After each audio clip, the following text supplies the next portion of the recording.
Ladies and gentlemen, good afternoon. I'm Yuen Pao Wu, the President and CEO of the Asia Pacific Foundation of Canada. A very warm welcome to all of you to this session on export markets. Let me first invite you to come a bit closer if you like, and we'll make it a more cozy environment. It's like church, you know.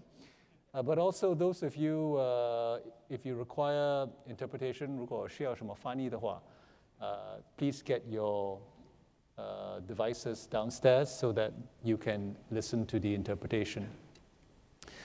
We have a really terrific panel assembled today on what I think is really the most important question for the conference, and one which really hasn't been discussed all that fully yet in the plenary session. So consider yourselves the lucky ones at this session that's going to tackle the difficult issue and the crucial issue of who is going to buy the LNG. Where are the markets for BC-originated natural gas?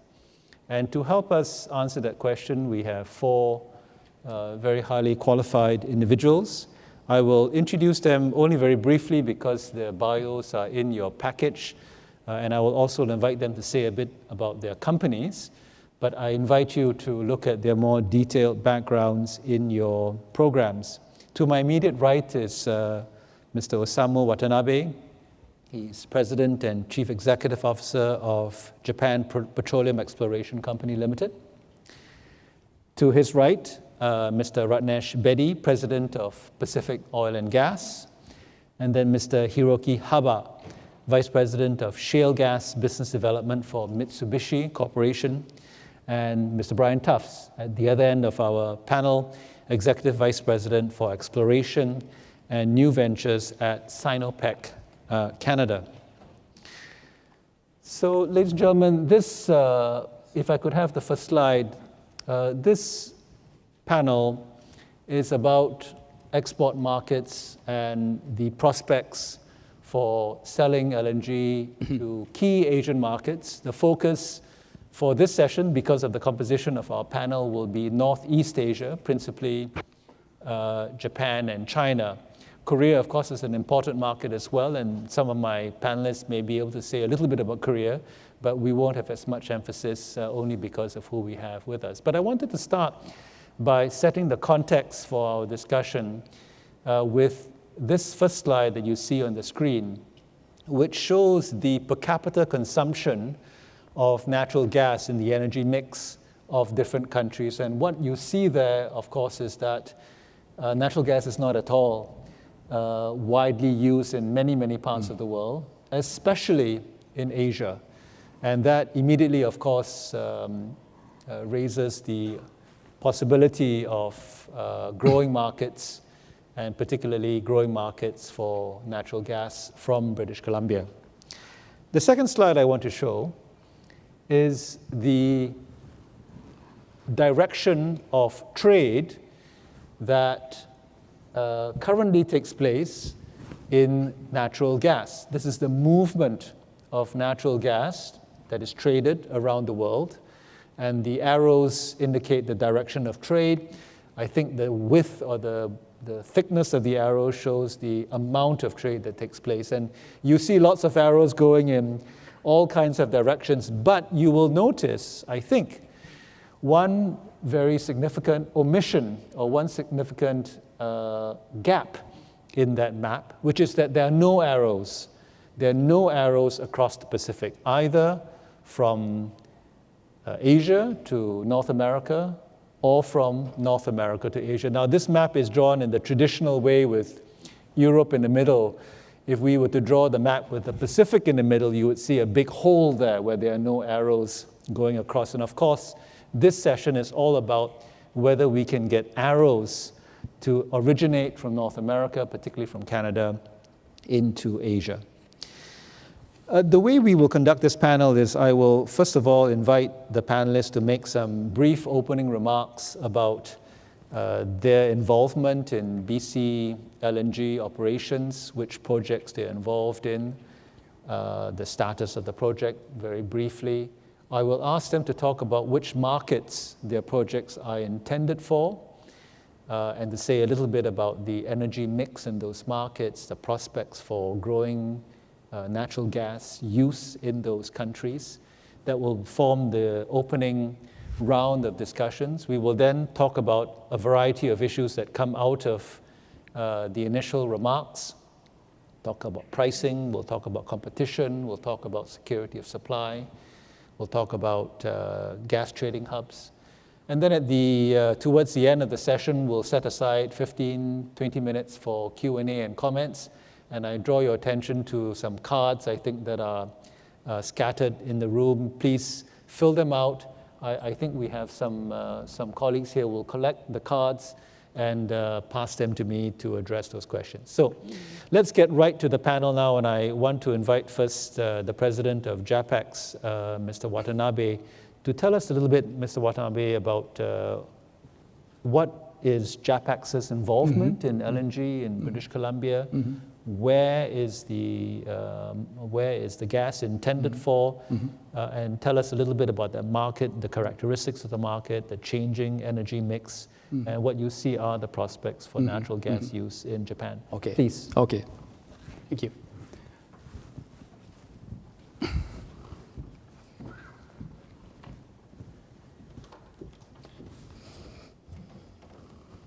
Good afternoon. I would like to just touch upon JAPEX and using the panels. I will introduce my remarks. JAPEX was originally a domestic E&P companies and focusing on domestic oil and gas fields in Japan. But later, these 20 years or so on, we are now expanding our activities to overseas countries. Please. You can press the green button there. And this panel shows our activities in the world. Saharin one with the Exxon, Southeast Asia, Indonesia, and recently, Gulf oil field in Iraq. But among all, JAPEX continue to invest a large amount of our capital and human resources to Canada. Canada is our second franchise. JAPEX has been participating in oil sand business in Alberta province for more than 30 years. And we are now producing, our subsidiaries companies, JCOS, are now producing 6,000 barrels per day bitumen in Alberta. Then, 1.5 years ago, we decided to invest $1.2 billion to expand our production capacities to 25,000 barrels per day, and the first oil come on 2016. And I'm very happy to inform you that the JCOS and a group of its aboriginal stakeholders were awarded a Responsibility Canadian Energy Award from the Canadian Association of Petroleum Producers just this week. And our LNG project in British Columbia as a new page to our business in Canada. And I'd like to just touch upon our project update.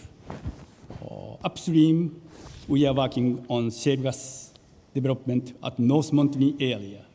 We plan to expand our production to 2 BCF per day by time of first LNG.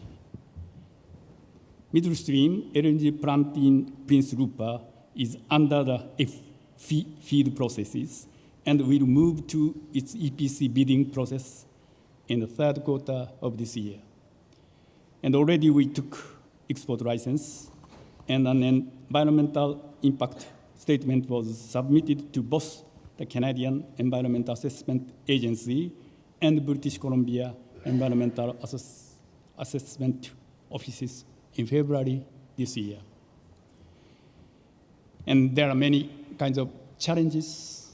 For example, successful EPC bidding, mutual understanding with First Nations, agreement with BC government on LNG tax and other tax treatment and financial structures.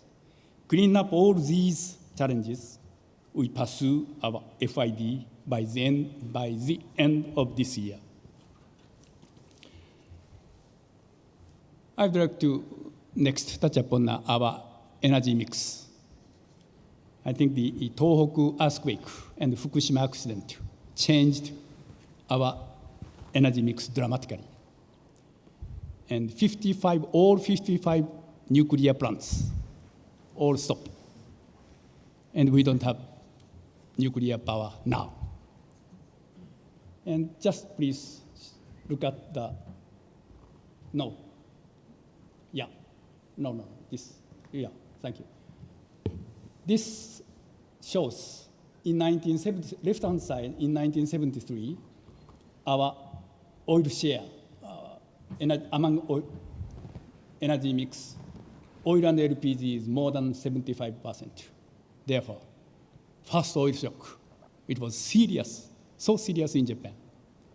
After 40 years, we made the effort to seeking for best energy mix. Then look at the middle side, LNG about 30%, nuclear power less than 30%, however 28%, and coal 25%, and others. This is, I suppose personally, this is one of the best energy mix in Japan. But unfortunately, after the earthquake, right-hand side, LNG is more than 42%, and nuclear, this is only 1.5, now 0, and coal is 27%, and oil and LPG and other is remaining about 20% or so on and so forth. So present situation, I think our energy mix is not so good, very bad. And accordingly, I think the imports of LNG has significantly increased. And because of the increase, price is now going up from $15 to $18 or $19. Because of the increase of LNG import, Japanese trade deficit has widened of $33 billion. And also the electricity price is going up, average of about 20% increase. Although there are many existence of many objections of nuclear power, however, nuclear power is indispensable in Japanese energy mix. And Japanese government decided to move the process forward to restart nuclear reactors if their safeties are guaranteed.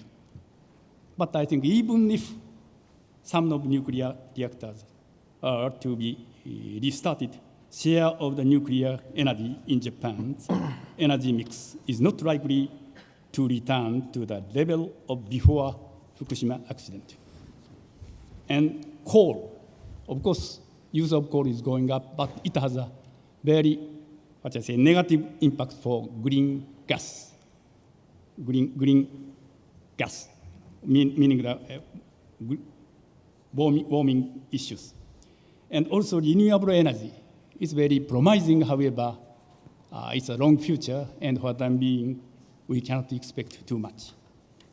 Therefore, conclusion is that in the near future, meaning the foreseeable future, I think the big demand for LNG in Japan will continue. And at the same time, because of many uncertainties, however, it is clear that we pursue well-balanced energy mix in the future, including nuclear power. And also, I would like just touch upon the Asian market.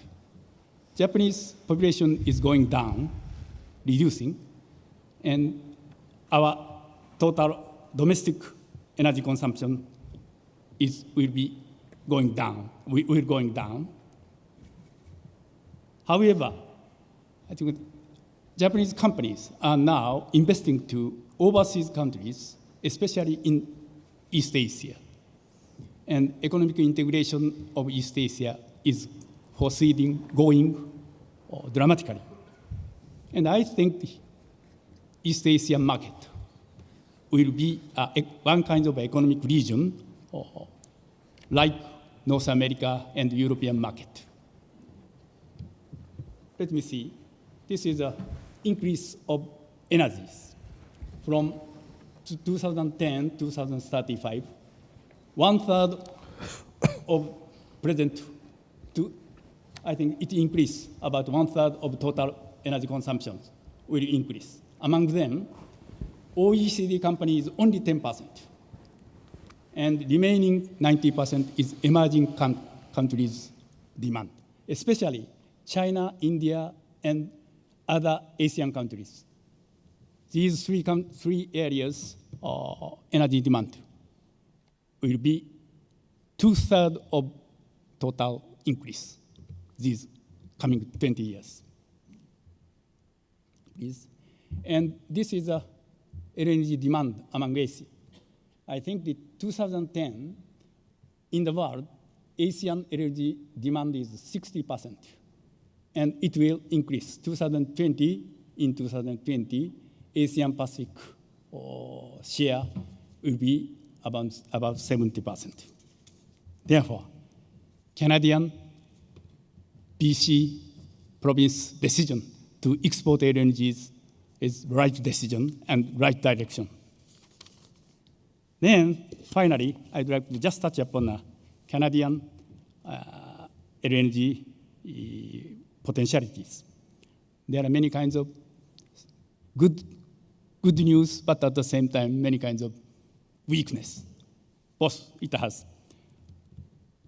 In the fields of very strong point is political and economic stabilities.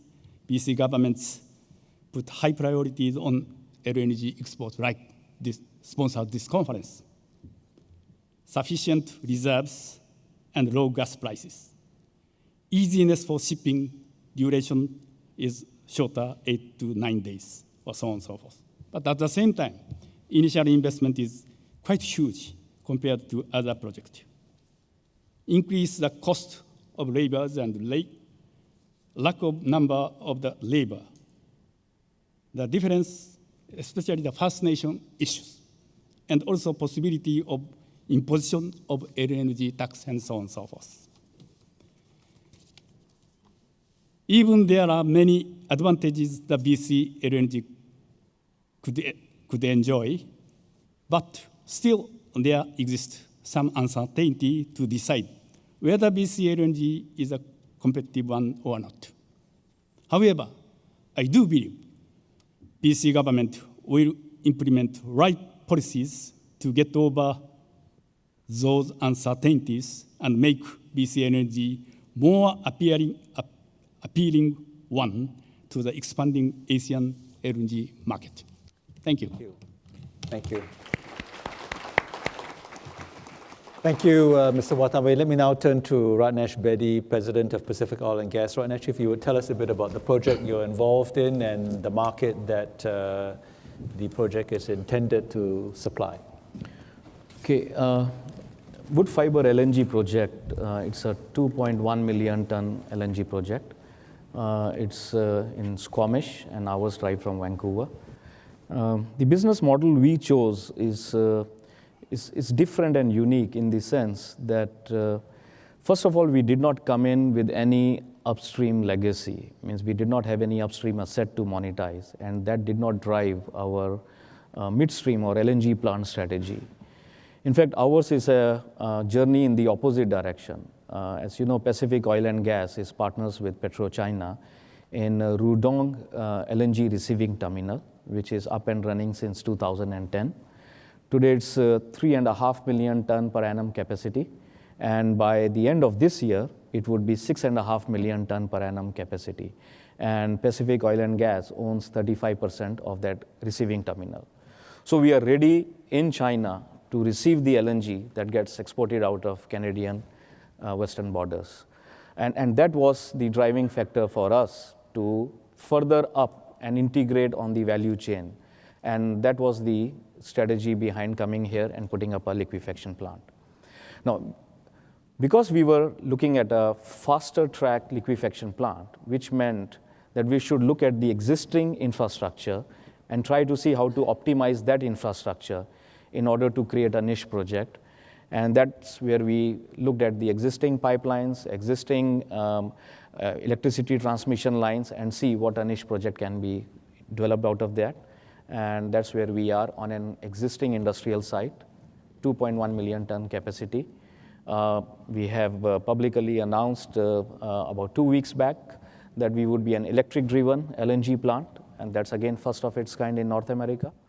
And that's pretty much what we are looking at this point of time, 2.1 million ton, going in for the North Asia market. We already have our LNG receiving terminal, but at the same time, we would be, of course, looking at other markets as well, which would give us a better economics, whether it's a Japanese markets or Korean markets as well. But because of the small scale of the plant, it's only 40 ships a year. The cargo loads is not too much for us to be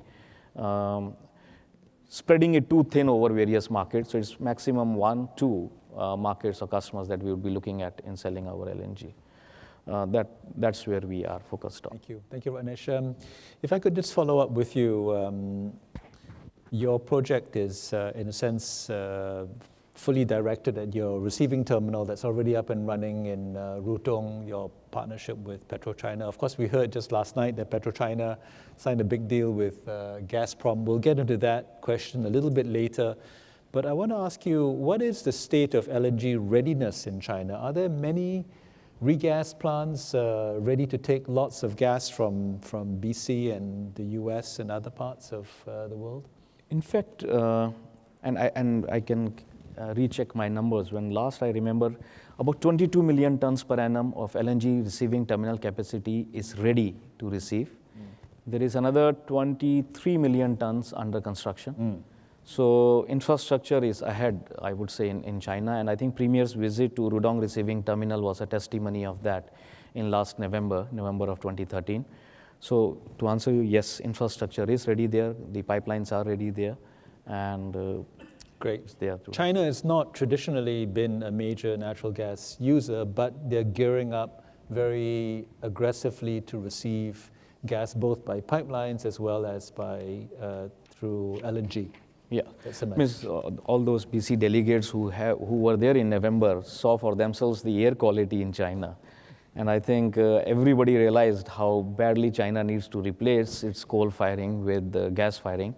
Having said that, the purchasing power of a Chinese customer is not similar to a Japanese customer. And therefore, the LNG price will have to be much competitive in order for them to make that switch. They know they need to make that switch, but it has to be economically viable as well for them. So that's the weighing that the customer and the policymakers are doing at this point of time. Thank you. We'll get back into the question of LNG as a clean or transition fuel, as well as the issue of pricing a little bit later in our discussion. But I want to turn now to Haba-san. If you would tell us a bit about the project that Mitsubishi is involved in, and Japan presumably is the one of the markets that you're targeting. Do you have something to add to the energy mix in Japan? How do you see nuclear in the energy mix? My answer is yes and no. And now we are focusing the developing upstream project in Western Canada, so-called shale gas. And we are now involved in 2 upstream projects and 1 export project in LNG Canada from the Kitimat. Basically, so now we are thinking that's our history. And since 40 years ago, it's the first project from Alaska. We have been involved in the providing the enough gas into Japan. And our history was we have continued to bring gas into Japanese market as well as other countries. Now, you mentioned the China is mostly expanding their import capacity. But I think it's very, very difficult era to foresee how much energy should be required in the coming 5 years or 10 years. Still, Japan is now the most biggest importer about LNG. And now we are internally estimating that maybe Chinese demand is over Japanese demand maybe 7 years later, 7 or 10 years later. But it's quite different situation in each countries. Watching Korea and Japan, we are no resource country, so we have only option to secure gas, just import. So we just rely on the LNG. But China or other Southeast Asian countries, they have an alternative supply source, not only LNG, pipeline gas, and including domestic gas production. So maybe Asian market can be divided into two categories. The Korea and Japan just rely on the import LNG, and other countries can rely on three options. And energy must be compete with other options. That's quite different. That's the biggest reason why it's very difficult to forecast. That's how we are struggling, and mainly Mitsubishi has been much committed to bring the gas into Japan, but as well as we are seeking for other markets in Asian countries. And what do you think about the renewal of nuclear power in Japan? Do you agree with Mr. Watanabe that? Yes, fully agree. And now still we are facing a difficult situation, and our government has already decided to revive nuclear power stations after evaluation. They based on the very strict rule. But unfortunately, nobody knows how much power plants can be revived. And the biggest issue is, as I mentioned now, Japan does rely on only LNG, but we have no idea how much energy should be required. We have no idea how much nuclear power plants can be revived. That's the issue. All energy projects spend 7 or 8 years to start up. Yeah. But we have no idea how much it will be required. So such a kind of a gap should be dealt with. There may be developers and as well as the buyers. Such a big problem. So Japan is now seeking for some chances how we can secure the cheaper gas. But such a uncertainty can provide the difficulty. That's a great opportunity to buy the cheaper gas. That's the issue, I think. Right, lots of uncertainty looking out a number of years, in part because you don't know how much nuclear power will be restored to the system. But I think we're sure you're going to have a very hot summer this year. I'm afraid. Mr. Tufts, can I get you to talk a bit about what Sinopec Canada is doing? Certainly. So I'll just start off with some very brief overview of Sinopec and SIPC, so Sinopec International Petroleum Corp, which is a subsidiary that handles its international developments in Canada and North America. So Sinopec currently produces about 75,000 barrels of oil equivalent a day from Western Canada. That's a mixture of unconventional light oil, natural gas, and we also have a significant position in the Syncrude oil sands mining operation. In addition, we have a fairly significant position in the US through joint ventures with Chesapeake and Devon. So SIPC is a fairly significant player in North America already. Specific to the BC LNG question, it was recently announced our participation in the PNW project with Petronas and Progress. Perhaps I'll draw a contrast to Mr. Biddy here in that, we pursue, I think, a very different model in that, we see the value of integration across the value chain as being really the key to the lowest overall supply cost. So in that regard, we want to have participation, equity participation in both the upstream and the downstream piece. We're perhaps a little less fussy on the midstream, the pipeline portion, as to whether that's an equity position or a toll-based structure. In addition, also to our Petronas partnership, where we probably have something of the order of 15 to 20 TCF of resource net to Sinopec in the North Montney. We also own significant operated gas assets in the Montney in Alberta, so probably somewhere in the order of 40 or 50 TCF of gas in the Alberta Montney. So, I think in general what you would see from Sinopec, and I think it reflects China's overall view to energy, is that we see diversification as being very key, but we also see profitability as being the most important. So, you're correct in terms of air quality in Beijing, the very real and very dramatic shift in energy balance in China, with some pretty explicit targets to double natural gas usage between now and 2020, for example. But that also has to be done under a very sort of financially disciplined execution plan. So, we can't just go out and replace coal with gas at any cost. And I think things like the Gazprom deal, are a reflection of both the desire for security, which comes from diversity, but also based on profitability. Well, let me pick up on that, Brian. You said Sinopec, thank you for describing Sinopec, which is, of course, a global company with operations all over the world, and you've got lots of choices, both in terms of where you put your capex and where you source your product and where you sell your product. You talked about how profitability is one of the major drivers, maybe the main driver, but you also talked about the Gazprom deal as having some elements of security of supply and so on. How does Sinopec see Canada as a source of supply of natural gas vis-a-vis all the other options you have? What's the thinking that goes on in the organization?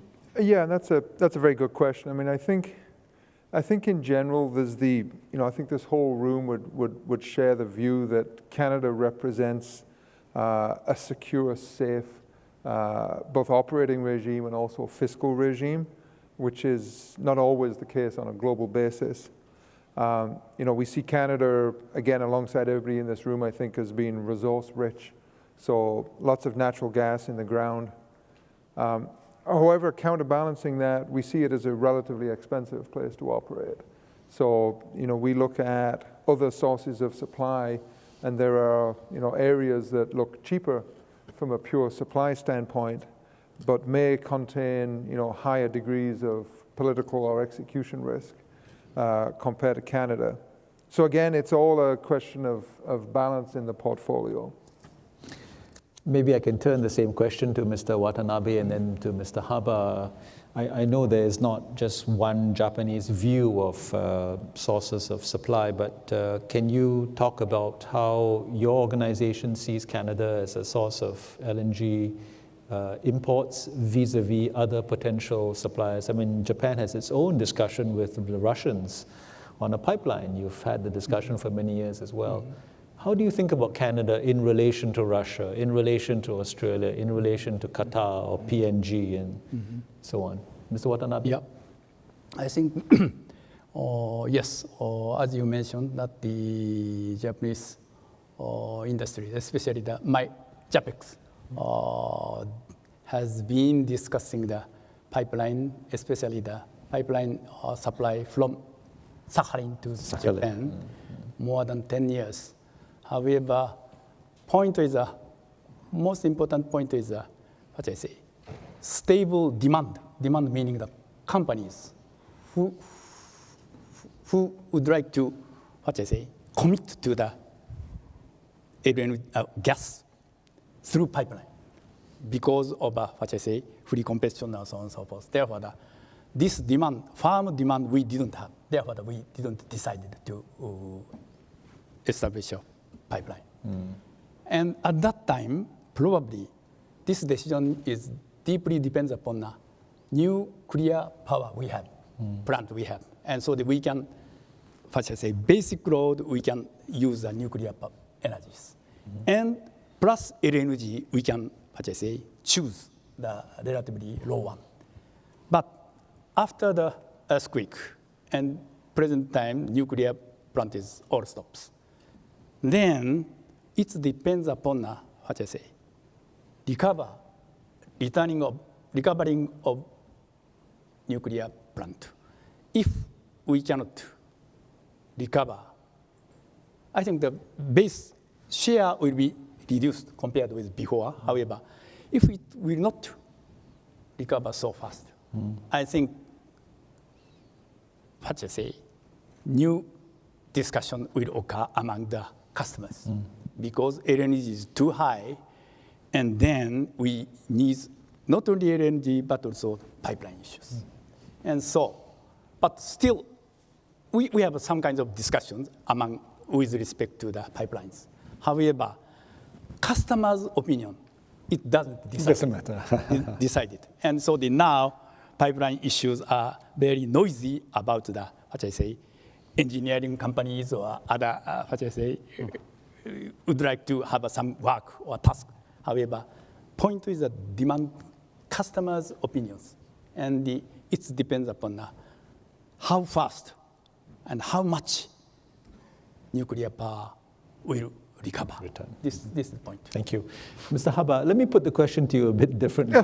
Don't you think Canada is a safer, more reliable source of supply than Russia? Of course, needless to say, the diversification is one of the effective policy to secure stable supply. And we are not changed. We have been done that in such a way. And as you know well, so Canada is now the abundant resources, and as well as a reasonable population.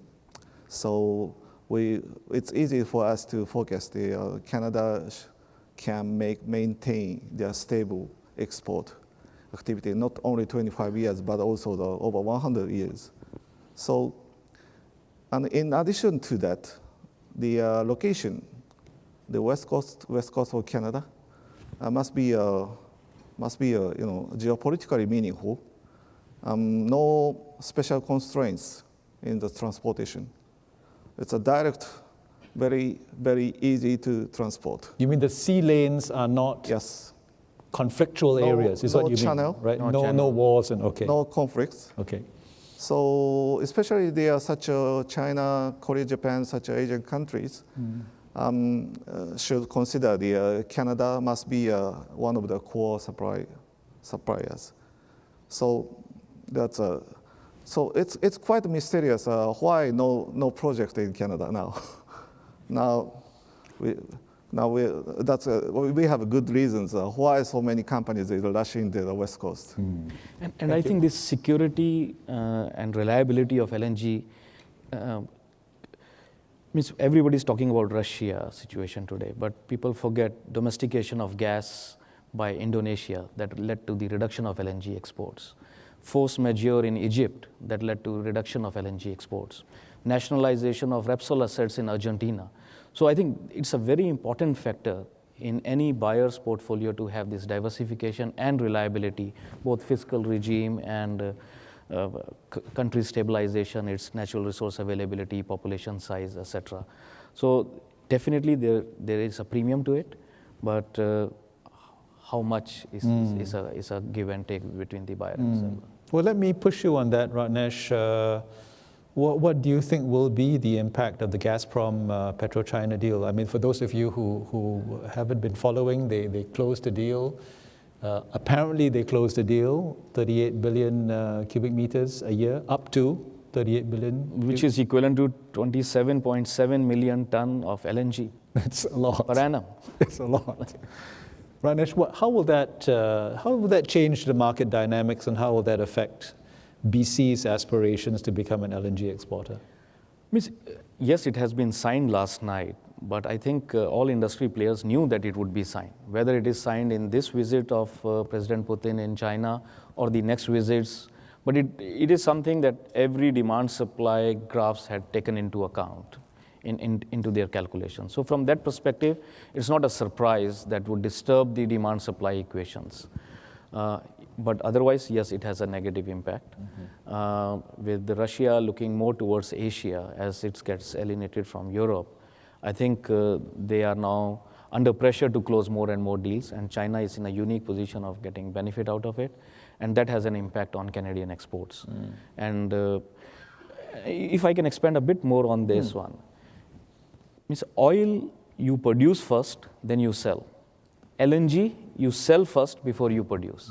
So LNG would never be in a surplus position. So right now what is happening is you have many projects competing, but it's not the LNG that is in surplus situation. It is the projects that may be in surplus situation. And I think that's where Brian's point is, the governments have to align with their respective countries' LNG projects in order to make them competitive, in order to put them on fast track, so that they can beat the projects out from other countries and be there first. Because whoever is, let's see the fact, only FIDs have been announced are in USA. There is no FID announced in Canada or yet in even Eastern African countries. So which will be the next FID? How soon can a next FID be announced? And that would be, that's where the competition is. It's not whether LNG would be in a surplus situation in future. So from China perspective, yes, now they have opened up a new market for themselves that puts us in a disadvantageous position. And what more will come into before Canadian projects will be able to get to their FIDs? I think that's where the push is. It raises the urgency of getting things done here. Now, we don't know the details of the Gazprom PetroChina deal, particularly the price points. But let's have a little conversation about pricing of natural gas and whether we see some convergence between these long-term contract prices. If I can just get the slide, which I think that's a slide which shows the movement of prices, Henry Hub versus, say, Japan contract prices and so on, showing great divergence. Maybe I can ask Brian first to kick off on this discussion. What do you see as the outlook for price convergence or not in the years ahead if some North American projects come on stream and start selling into Asia? Yeah, I think my feeling would be that, we have a temporary effect in North American prices, where North American prices are uncommonly low. And, we've had a coincidence with some global occurrences, including what's happened in Japan, that have forced LNG prices on the positive side of things. I think one of the controls, though, that you're going to see with North American, whether it's NYMEX or AECO, is, we have a lot of gas here as an industry and as an upstream guy. I think we believe a lot more than we should in the supply cost of that gas. That I think that gas on a full cycle basis, you probably need north of $4 an MCF, and you're probably marginal returns at that point. The difficulty is, though, that as an industry at $5.50 an MCF, I think that we do have a very large supply base that we would start to develop again. So I think there's probably some bracket of North American domestic pricing that's going to sit in that give or take $5 sort of range. And I'm sure if there's 100 people in this room, there's probably 200 opinions on what the gas price is going to be. When you look at the LNG side of the world, again, I'll come back to profitability, and I'll anchor that in this overall supply cost of our resource base here on a full cycle basis. And I think that given the costs of developing a brand new industry in Western Canada, the very significant portion of those costs that are directed at the upstream. And so I think there were some comments on some of the previous panels earlier today that a traditional LNG project would have the balance of its capital being spent on the downstream end. Our general feeling is that you're going to spend half to 2/3 of your total capital on the upstream development of an unconventional resource base here.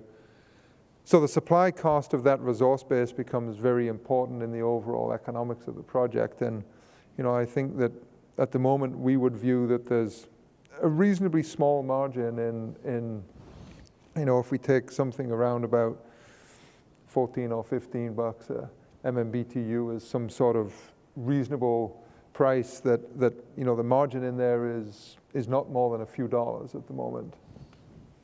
Other comments on pricing? Anyone? Okay. Because right now Asian buyers' portfolio is high on oil index Yes. pricing, I think again from diversification perspective, they would like to go for gas index pricing. And that has been one struggle for the Canadian producers. Because when the AECO or Henry Hub is low, they can choose to produce or not to produce. But in a gas-linked sales contract, good for 25 years, they have to produce even if AECO is at an uneconomical levels for them from upstream perspective. And that's one advantage projects like wood fiber LNG has, where they are dependent on the market price of the LNG. Quite similar play as what US LNG producers have chosen to, where they pass on the gas price, positives and negatives to the buyer rather than with the midstream player. So I see Canadian LNG producers will get a push from the Asian buyers to link it more to the gas-linked price rather than oil-linked price. And what about the emergence of gas trading hub or gas index in Asia? What are we seeing happening? Mr. Haba, would you like to start with that? And then Ranesh or Mr. Watanabe? It's a quite old and new and old discussion, Yes. My personal opinion is that it's quite difficult to make a market in natural gas, especially natural gas in Asian countries, because the Asian countries' market is not one, the United market. It's a quite different situation from European and United States, North American market. In order to make a discussion about that, so we should be aligned about what is market. In the market, maybe it's transparent, unspecified. The number of players, buyers and sellers, join the transaction, like a Henry Hub. And Henry Hub, after the complete deregulation of a pipeline in the United States, everybody can join the trading. So why is the trading place in Asian countries? In the Asian markets, each country is independent. And a quite different situation, as I mentioned, China has 3 options to secure gas. Korea, Japan, one option. And Singapore, maybe 1 or 2. So that's question. What kind of elements should be required to realize a market like a single market in Asian countries? That's a very, very quite difficult question. And maybe we need more players, more buyers and sellers, and maybe more spot trading activities should be happening. But, let's imagine one scenario. If we appoint one trading hub in China, like across China or Hong Kong, whatever, the market price must be influenced by the domestic production as well as the pipeline gas import. Yes. So the price should be fluctuated based on the other factors of the energy industries. If the price would be maintained a very lower price, that's in short term, the buyer's market must be happy. But such a long-term, lower price market must bring the serious lack of the supply. And next year, maybe Korea and Japan rely on 100% energy, and both 2 countries must be suffering the very high price. And the energy project must require at least 7 or 8 years to start up the new projects. Yes. And the political consequences of having a gas shortage are very serious. Yeah, I think so. Yeah. Ranesh, Singapore is trying to become a gas hub. What do you think about that? I think it is the same argument, Yeah. just like every country within Asia and is unique in its terms of its requirements of LNG imports. And I think similar push was being given by the China and Singapore, that how can China imports and Singapore imports be linked to JCC or JKT index when their markets are unique and different. And I think it's that push that kept bringing back this discussion on creating a hub outside of JCC index or JKT index. I think it was that desire to create a new index that has brought in the discussion of creating a hub. Now, let's imagine if finally LNG can be used as a bunker oil, Singapore is poised to become a hub because of the shipment, transshipments, shipping routes that it caters to. But again, because China has this unique advantage of having pipeline gas, own production, LNG imports, all big requirements, some China-led index can be used by the countries around China. But again, it would be forcing JKT index on some other countries. It would have similar disadvantages for other countries. Right. So very difficult. I totally agree with you on that. Yeah. Ranesh, while you are speaking, there's a question from the audience asking clarification on your project, and they want to know, this question wants to know how the wood fiber project plans to source the gas. Where are you going to source it from? Just a clarification question. Now, if you see the wood fiber LNG project and the way it is connected to the Fortis pipeline, and Fortis pipeline being connected to the T-South pipeline from Spectra, and then the southern crossing that is being built, I think we have access to Station 2, we have access to ECHO, we have access to Huntington pricing, the gas hubs. And our total requirement is 300 million scuffs a day. And together these three markets are about 15 BCF a day market. So we don't see any difficulties in sourcing our gas from open market at this point of time. Super, thank you. By the way, I thank you for all your questions, and I've been integrating your questions into our discussion here. If there are other questions, we don't have much time left, but please pass them to the staff here and they'll bring them up to me. I want to just switch tracks a little bit to the question of LNG as a clean or cleaner fuel. You will see in your program description that this is an LNG conference, but it's a clean LNG conference.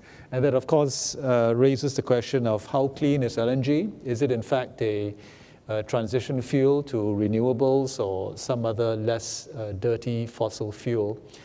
Now, in the case of Japan, to the extent that you're switching from nuclear to LNG, it's hard to make that case, I suppose. But I want to talk about China and ask Brian to address it, where the shift presumably is from coal to natural gas. Does Sinopec think of LNG as a cleaner fuel? Is that part of your calculation? Yeah, I would say very much that there's certainly a view that natural gas and LNG provide a cleaner energy supply, certainly compared to the traditional energy source of China, which has been and will continue to be for the near future, coal. So although natural gas will gain on a percentage basis on China's overall energy mix, coal is still going to be dominant, but it will be a transitional fuel. It's also important, and I know I keep coming back to diversity, but China is pursuing a very diverse energy mix. So, LNG, domestically produced natural gas, nuclear. There have been significant investments in renewable energy sources within China, and then and coal. So certainly, it's a long-term project to transition. Natural gas will be a cleaner replacement, but it will be just a part of the replacement, though. Ranesh, your project is designated for China as well. Do you share that view? Yeah, totally share that view. Because if today you see 2/3 of the power production in China is coming out of coal, and in comparison, only 2.5% of the power production is coming out of gas-fired. And Pacific Oil and Gas owns one gas-fired power plant there, which has been up and running for 4 years now. So this transition will happen. It's a long-term project, and it will happen in stages. And the more LNG can get competitive, the better transition fuel it will become and help in cleaner environment. Of course, part of the clean LNG designation comes from the power supply for the LNG plants, and you've just told us, I think, that recently your project has decided. Yes, I think that's a decision we have made, although it has economic impacts on the project cost as well as operation costs, but I think that's the decision has been made and announced that we would be 100% electric-driven LNG plant. Okay. Well, let's talk a bit quickly about project costs in your respective projects and, you know, the challenge of escalating costs, cost overruns, and so on. Those of all of you have seen projects in other parts of the world, and Australia is a great example of how costs have escalated to the point where the second round of investments, we are told, have not materialized. Do you have any suggestions for how costs can be controlled and how we don't get into the same problems that we've seen in other countries? Why don't we just go, the four of you, and this may be sort of your last round of comments before we have to wrap up. Let me start with Brian. If there's anything else you'd like to say as well, please use this opportunity. Certainly, thank you. I'll limit my comments to the direct question on costs. I mean, you know, I think costs are a very key concern, and you know, we've got to face the fact that we've never done this in Canada before. We're trying to develop a brand new industry. The labor shortage is going to be real.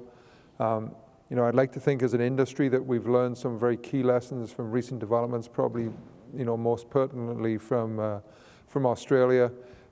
In terms of labor costs, I think, you know, increased modularization will continue to be a very key flavor. You know, I think, again, upstream costs, we're very fortunate that our industry has done a very good job of reducing upstream costs over time, and as a part of an unconventional feedstock for LNG, that becomes a key portion. I think it is interesting, and I'll just reference, you know, Sinopec's relationship to PNW, though, is that, you know, we have a larger contract position for offtake than we do an equity position. And I think that, you know, from a purely Sinopec way of doing things, you know, that's another way of controlling our costs, that, you know, we'll try and participate in probably several different projects. So we'll try and spread our risk, but we'll also, you know, have some equity participation and some contract participation too. Thank you. Haba-san. Yeah, actually, the cost control and economics is the biggest concern in a Canadian project. And maybe labor factor must be a biggest issue. And all projects, I believe, try to challenge how labor costs should be maintained at the lower level.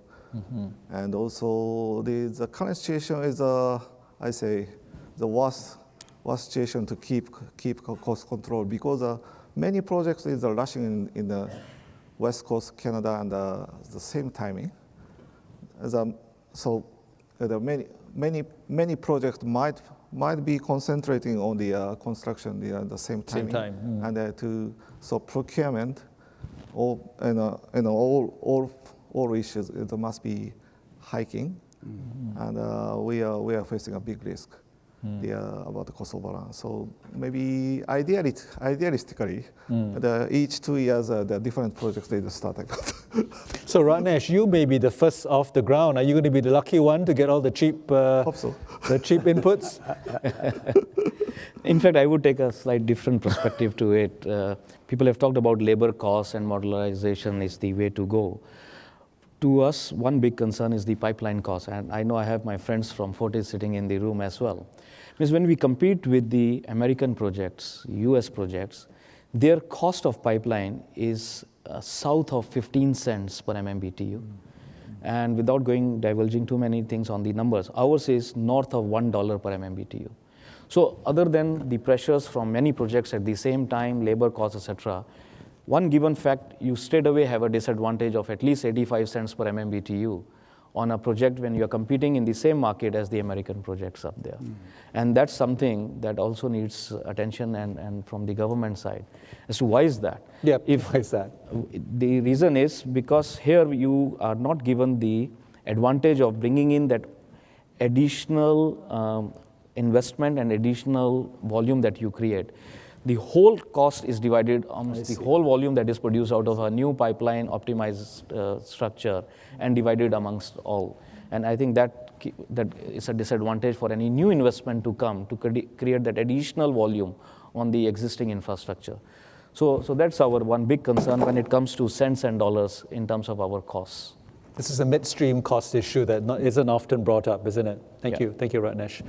Watanabe-san. Yeah, I think I agree with the discussion of my friends, but I think the most serious issue is the labor cost among the other cost issues. And I think the point is British Columbia province government policies, because how to, make free for the visa issues. For workers. And also collect the young people from United States or the other Asian countries or so on and so forth. This is completely depends upon the policies, BC province policies. And this is very important. Thank you. Well, that is, I think, the subject of some of the discussions tomorrow on labor market issues, workforce skills, and so on. So that's a very nice way to wrap up the discussion. But before we, in fact, close the discussion, there were a number of questions, many questions, asking the panel to predict how much nuclear will be used in Japan by 2020. And I know Haba-san has already told me that it's impossible to predict. But I know that Mr. Watt, is that true? Very sorry. Very sorry. I have no idea. But Mr. Watanabe, I think you have a final slide on nuclear that you want to show us, and maybe we can close with that. Yep. I don't know if it'll answer the question, but at least it will. Yeah. Is that the one? Yeah, that's right. And I'd like to just touch upon the energy-based mix, not only in Japan, but also in Asia. Because I think we already showed the increase of the energy demand in Asian countries. However, this is under the condition that still many nuclear power will be constructed in Asian countries. This shows that I think already excluding Japan, remaining Asian countries, I think there are about 70 nuclear plant is now operating. Then under construction is about 50. And this is in the world, this ratio is more than 64% in the world. And then in a planning level, still 41 nuclear power is now planned to construct in Asian countries. All these number is excluding Japan. And under such conditions, still LNG, what I mentioned before, Asian countries' demand is going up. Therefore, if nuclear power will not be constructed, this number. Even higher. Even higher. I see. And it's probably under control, I think. Therefore, what I'd like to stress is not only Japan, but also Asian countries. Nuclear power, I think that we have to take care of the security issues and so on and so forth. And with Japan, we have accumulated technologies, so we'd like to contribute to maintain and keep safety of the Asian countries' nuclear construction. Yeah, thank you for that. That's a very helpful reminder that the nuclear uncertainty in terms of its impact on LNG demand, it's not just a Japan question, it's a question that applies to all of Asia. And it's both it's a downside risk in the case of Japan, because if you go from 0 to X number of plants, it will reduce the demand for LNG, but it's also an upside opportunity in the sense that Asian countries may slow down development of nuclear for a variety of reasons. Ladies and gentlemen, I hope you agree with me. We've had a very good discussion. We've run out of time. Thank you for your patience. Please join me in thanking our panelists.